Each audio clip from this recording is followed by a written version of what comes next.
Welcome to the last part of the Chapter 1 Functions and Graphs discussion video. Last time we tackled the local and absolute extrema and the asymptotes and symmetry. For this video, we are going to discuss the 12 basic functions and the graphical transformations. Let's move on to the 12 basic functions.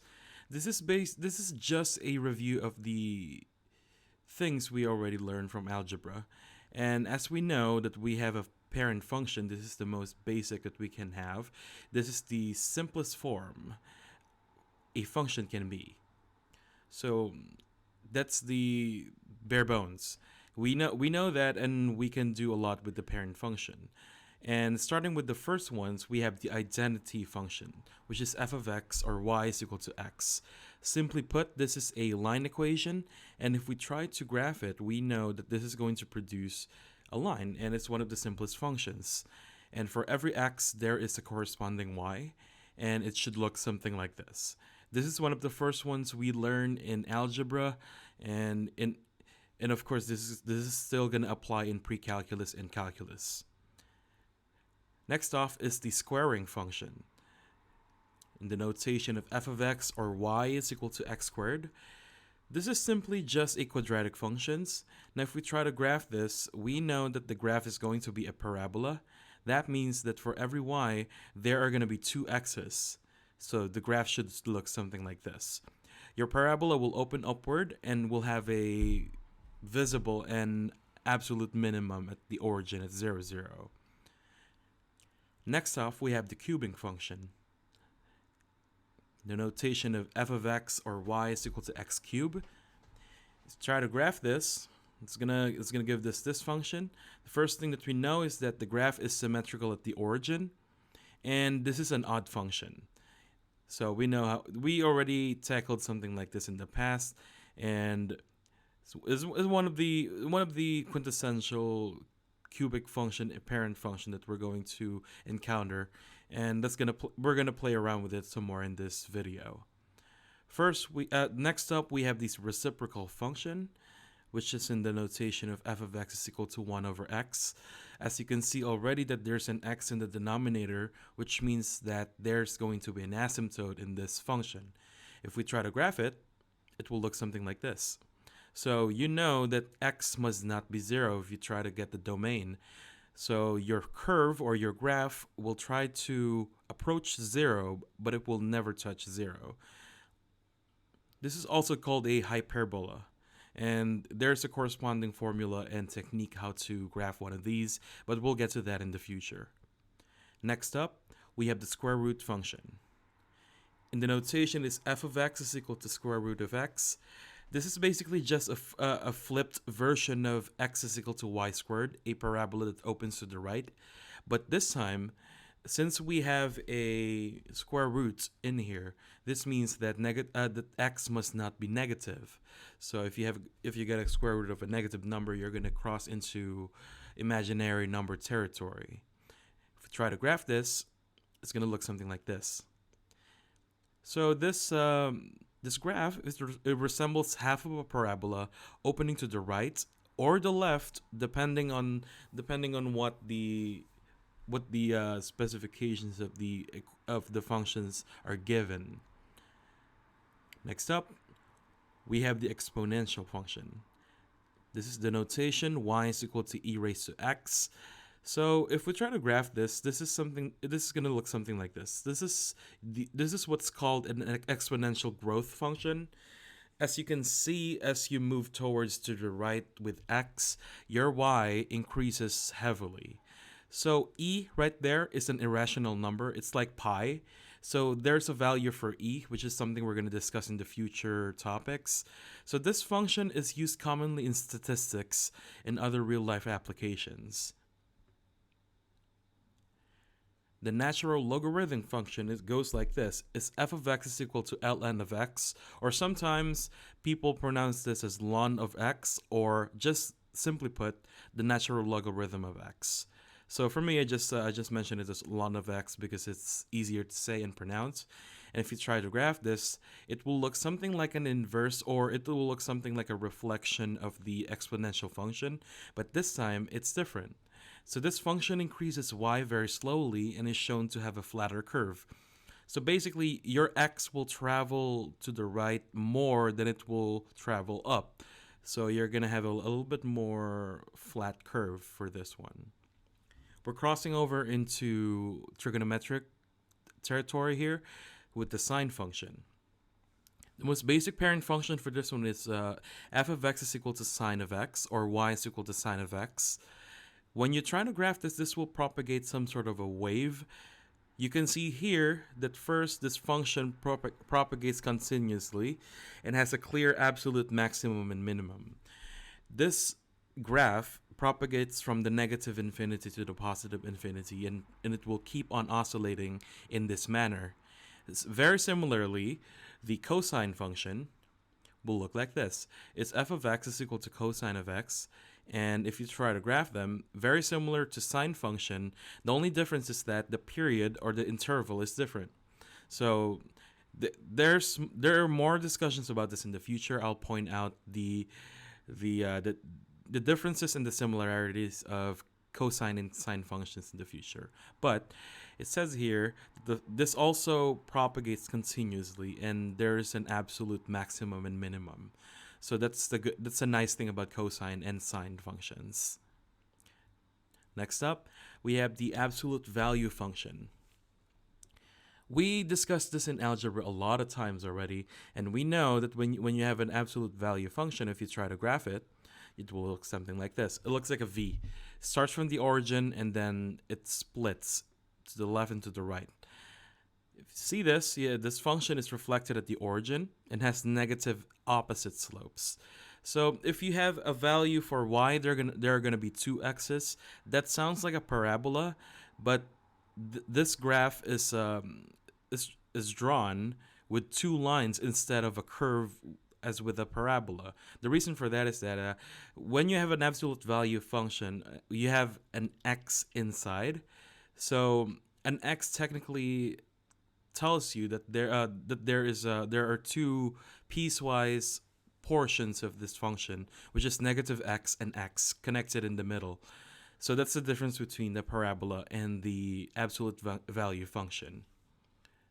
Next up, the greatest integer function it's not really that used much, but in the notation integer of x, if you graph it, it's going to look something like this. It's going to resemble a step or a ladder or a flight of stairs.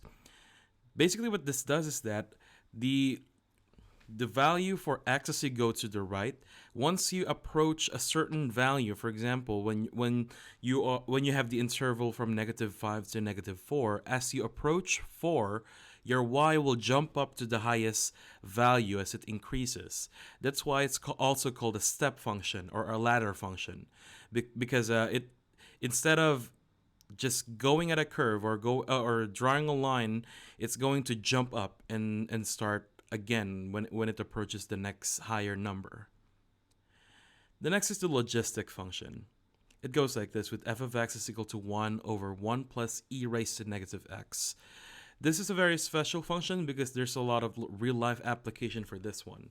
If you graph it, if you notice that at the value at 1, you can see the red dotted line up there, and also at the bottom at the origin at x is equal to 0, you can see that there are two asymptotes. That's the x-axis and y is equal to -1. This function has applications in business and biology, actually. So people use this a lot in the industry. Let's move on to the first transformation, or for the first manipulation we can do for the functions or the parent functions that we have.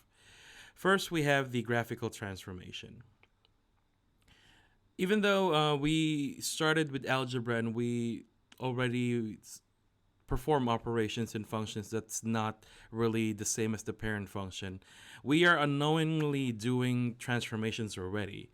So with the first one, we have some parent functions, but most of the time, functions are not as simple as their parent function, which is true, because when we model and when we analyze equations in algebra, they're not always as simple.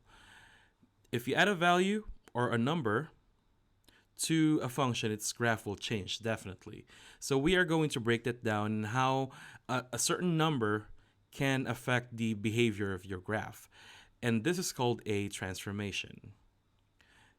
For transformations, we have four. So the four major transformations are translation, dilation, reflection, and combinations. Let's start with the translations first, the easiest of the four. Translation is basically you trying to move the graph vertically or horizontally. So that means we have vertical and horizontal transformations.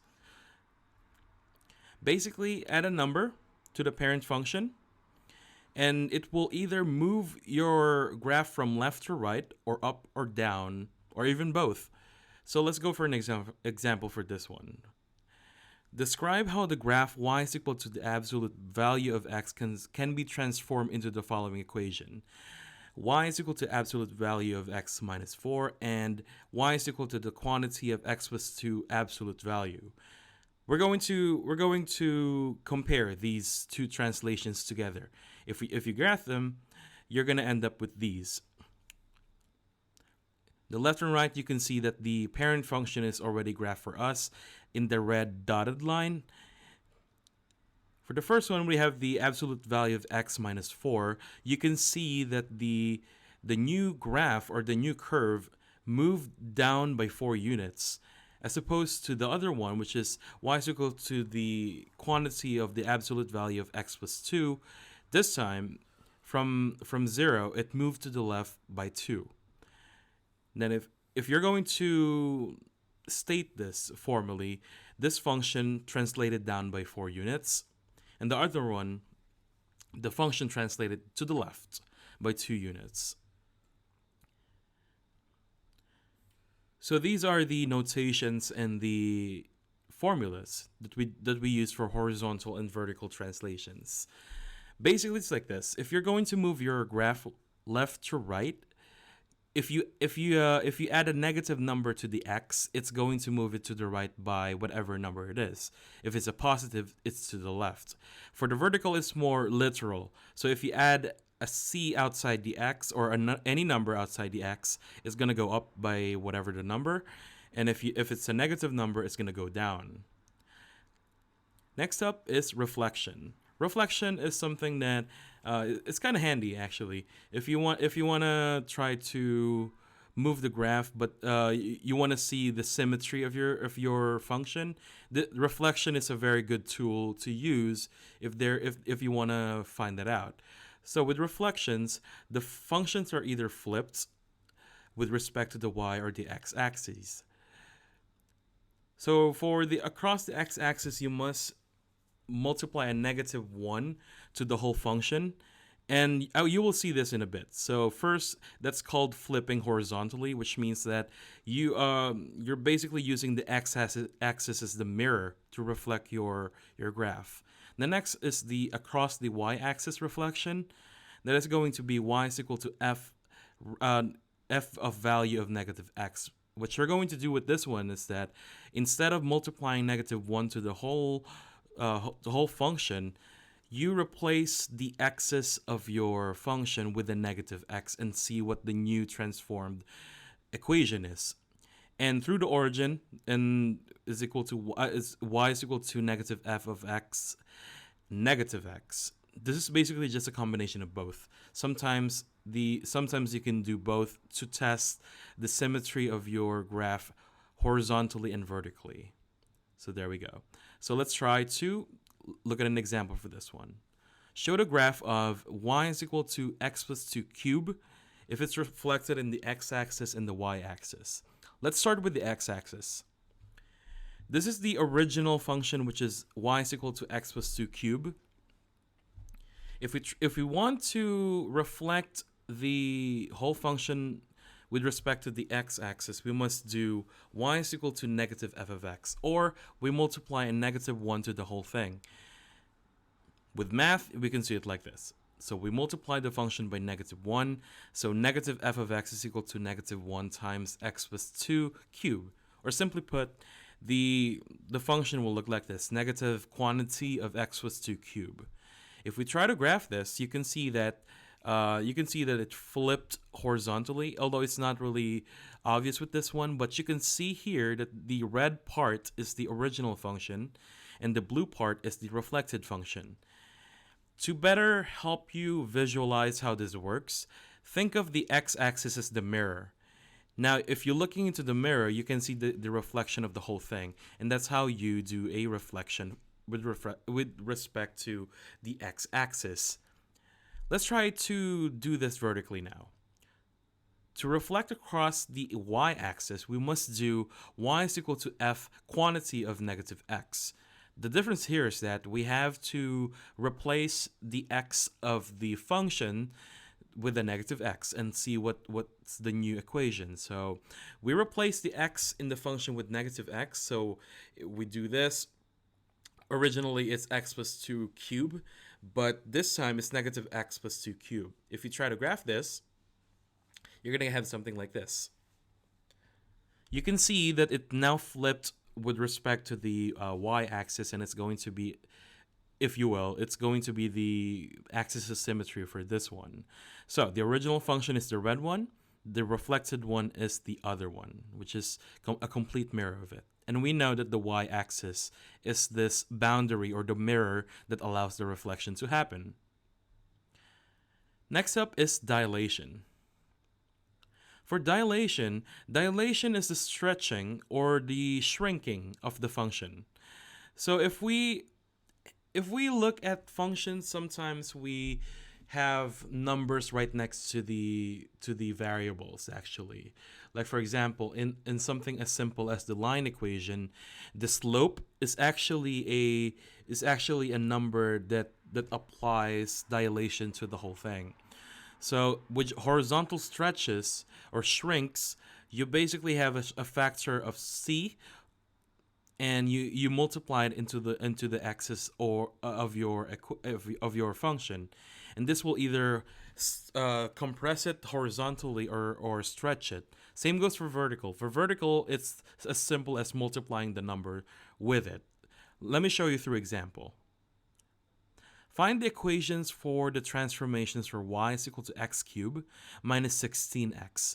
With number 1, a vertical stretch by a factor of 3, so it's going to triple, and a horizontal shrink by a factor of 1/2. So let's try to do number 1 first. So it's going to be vertical stretch by 3. What we do here is that we are going to multiply 3 with the function, and it's as simple as this one. So 3 times the quantity of x cubed minus 16x, and the new function now that's stretched or dilated will be 3x cubed minus 48x. If we try to compare the original and the dilated function, it's going to look somewhat like this. See the green part over there? The green part is the original function, and if you see the black one, that's the function stretched by 3. If you look at this, you can see that since we multiplied a number to the function, it's basically a vertical dilation. So if you look carefully at the green and black part, you can see that the height of the peak of the green part is actually tripled in the black part. It actually got taller. It got stretched vertically by 3. So that's what happens when you do that. Now let's try to do some horizontal manipulation. Now with this one, we are going to do a horizontal shrink by 1/2. So basically, we're going to employ this method. So in the x will be replaced by x over 1/2. So manipulating that, your 2 will migrate to the top, and it's going to be actually f of 2x. So you replace the x in your function by 2, and once you get this is going to be your new function, 8x cubed minus 32x. And if you try to graph this, it's going to look something like this. Now this time it's a horizontal transformation with a dilation. So if you look at the green part, that's the original function, and if you look at the red part, it's going to be the function, but it's shrank horizontally. But you can see there now that in terms of its wideness, if you will, you can see that it actually shrank by half, and it got a little bit thinner. And that's basically what a horizontal dilation is. So if you try to play around with numbers and add it to your function, you're going to be able to see the different behaviors that the graphs and the functions will show you if you do.